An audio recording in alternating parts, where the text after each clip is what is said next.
ಮಾನ್ಯರೇ, ಮಾನ್ಯ ಪೊಲೀಸ್ ವರಿಷ್ಠಾಧಿಕಾರಿಗಳು, ವಿಷಯ ಜನನಿ ಹಾಗೂ ಜನ್ಮಭೂಮಿಯ ಮಾತು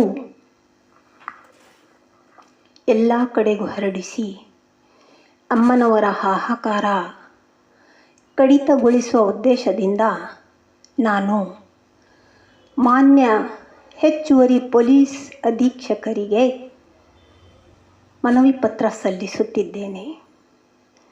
ಮಾನ್ಯರೇ, ನಾನು ಅಂದರೆ ಶ್ರೀಮತಿ ಬಾನು ಬೇಗಂ, ತ್ರಿಭಾಷಾ ಕವಿಯಿತ್ರಿ, ರಾಯಚೂರು ನಗರದಿಂದ ಬಾನು ಆಶ್ರಯ ಯೂಟ್ಯೂಬ್ ಚಾನಲ್ ವತಿಯಿಂದ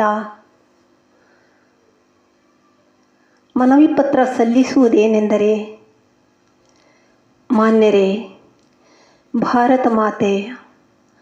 ಭಾರತ ಮಾತೆಯ ಸುಪುತ್ರರ ಹತ್ತಿರ ಈಗಾಗಲೇ ಎಷ್ಟೋ ಜನ ನಕ್ಕು ನಗಿಸುವವರು, ಕುಣಿದು ಕುಪ್ಪಳಿಸುವವರು, ನಟ ನಟಿಯರೋ ಹೋಗಿದ್ದಾರೆ. ಆದರೆ ನಾವು ಸಾಹಿತಿಗಳು ಅವರ ಹತ್ತಿರ ಏಕೆ ಸುಳಿಯಬಾರದು?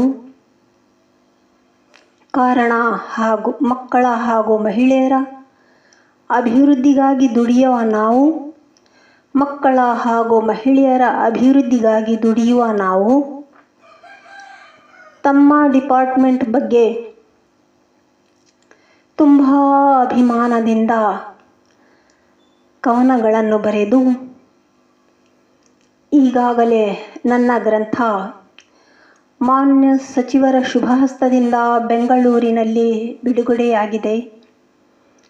ಕಾರಣ ನಾವು ಅಮ್ಮನವರ ಸಲುವಾಗಿ ಬಹಳಷ್ಟು ಬರೆಯುತ್ತಿದ್ದು ಅವರ ಹಾಹಾಕಾರ ಕಡಿತಗೊಳಿಸುವ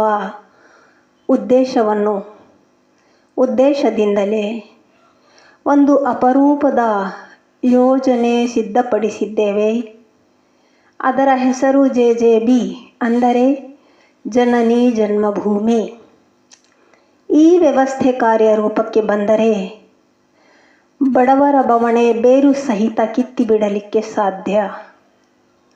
ಮಾನ್ಯರೇ, ವೀರ ಯೋಧರ ವೀರಗಾಥೆಗೆ ಕಾರಣಳಾದ ಅಮ್ಮ ಜನನಿ ಈಗ ಜಂಜಾಟದಲ್ಲಿದ್ದಾಳೆ. ಕಳ್ಳ ಕುಡುಕರ ಕೈ ಸೇರಿ ಸಾವಿಗೀಡಾಗುತ್ತಿದ್ದಾಳೆ. ಇದು ಸಮಾಜದ ಗಂಭೀರ ಸಮಸ್ಯೆ. ಭಾರತ ಮಾತೆ, ಭೂಮಾತೆ, ಕರ್ನಾಟಕ ಮಾತೆ ಎನ್ನುವ ತಾವುಗಳು ಈ ಬಗ್ಗೆ ಆಲೋಚಿಸಲೇಬೇಕು. ಏಕೆಂದರೆ ಈಗಾಗಲೇ ಭ್ರೂಣ ಹತ್ಯೆ ಕಾನೂನು, ಗಿಡಗಂಟೆಗಳಿಗಾಗಿ ಕಾನೂನು, ಮೂಕ ಪ್ರಾಣಿಗಳಿಗಾಗಿ ಕಾನೂನು, ಆದರೆ ಮಾತಾಡುವ ಮಾತೆಯರಿಗಾಗಿ ಕಾನೂನು ಬೇಡವೇ?